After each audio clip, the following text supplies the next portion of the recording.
First, I really appreciate being invited by Miss Courtney. And second, I truly appreciate the opportunity to meet each and every single one of you. The reason I wanted to do this, I wanted to run for State Assembly for the 49th District, is very simple. I'm an immigrant. Every single Chinese person I know is a conservative. We came to America for law and order, not for lack of it. So a couple of years ago, there was this movement of defunding police departments or underfunding police departments. So I think the whole idea was nothing but a sheer stupidity. Yes. So now we have this zero bail policy. It's kind of like, what are they thinking? And also there's a story, last year I believe it was in Glendora, there was this one person, the carjacker. He jacked a car, he was arrested. Then he was released because it was zero bail. 2 hours later, he was arrested again for jacking the second car. He was taken in, and he was released the second time. Another 2 hours later, he was arrested third time for trying to jack a third car, and he was released. So this is not a story, this is not a tale, this is a reality. So nobody's safe. I feel if that's the case, this is not America anymore. Because every single day you live in fear. You'll be like, somebody may steal my car, somebody may rob me. Right now, before I think it was news, somebody was robbed, someone's house was burglarized, but now it's not news anymore. Seems like every single day that's happening. Every single day. There was this community in Brea, not far from here, in Orange County. This one house was burglarized. The burglars, instead of, before I think they were trying to sort of like stick the place out to make sure nobody's home. They don't do that anymore. They just walk right in. Doors open, knock on the door, see somebody home. So the owner, he was he thought it was from a moving company. He said, did we hire a moving company? They said, well, you did not. We're here to take your money. Where's your money? One house lost $200,000 in cash. In Brea, it was last year. The house across the street lost $400,000. There was total 9 of them. They're not even trying to wear a mask, trying to hide who they are. No, they don't do that anymore.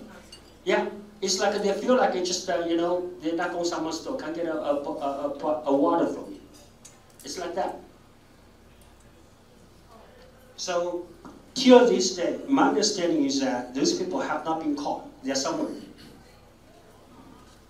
So this is shocking. This is like nowadays, before, I think sometimes if you want to buy a designer handbag, nowadays, first of all, if you want to buy it, you don't want people to know you have such a handbag, because if you walk around it, you will become a target.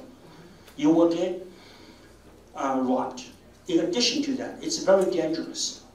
It's very dangerous. I think it was just last month. There was this woman. She was drugged across the parking lot, Yeah, right. It was crazy. It was on the news. She could have been killed or seriously injured. This happens in the broad daylight. So that's why I think my biggest platform is public safety. And for the 49th district, it's I think about half of the population, Asian Americans. Out of the Asian Americans, I think at least 90% are Chinese Americans. What happens is that I think the Chinese communities were not educated enough in a way that a lot of Chinese voters, they vote because they think, oh, you know what, that person, he's Chinese, I'm going to vote for him.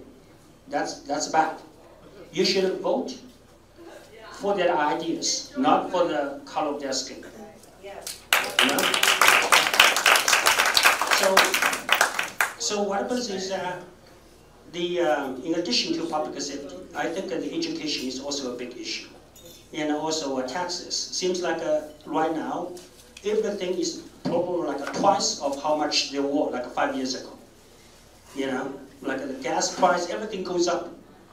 You know, even you say that you make a little bit more money, you say your income is 20% more. Right now, actually, your spending power is less because inflation is ridiculous. So I think that we should lower taxes. You know, that's also very important. So with the 49th district, because of the fact that, you know, half of them are Chinese Americans, you know, because of the fact that I would say at least 90% of these people living there, they are conservatives. They want safety. They want law and order. They want their children, our children, to be able to go to the schools, especially prestigious schools, surely based on their merits. You should have merit-based school admissions. Absolutely.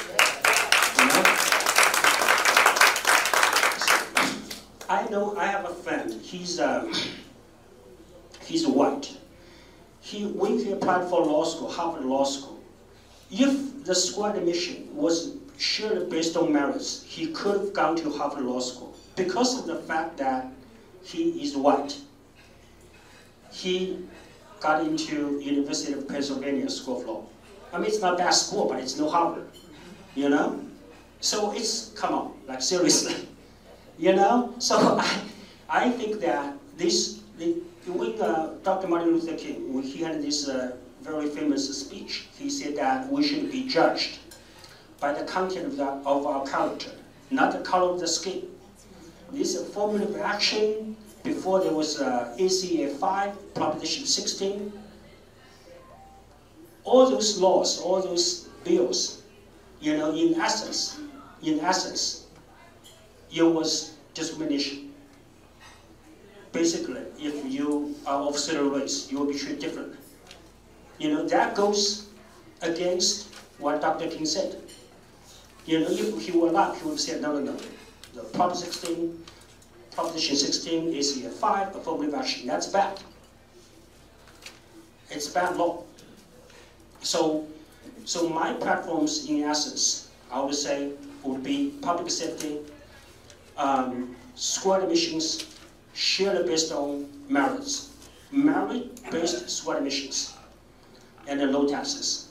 And I think also, in addition to being an attorney, I have a law practice. I have about 20 people working for me, like about 10 of them are attorneys.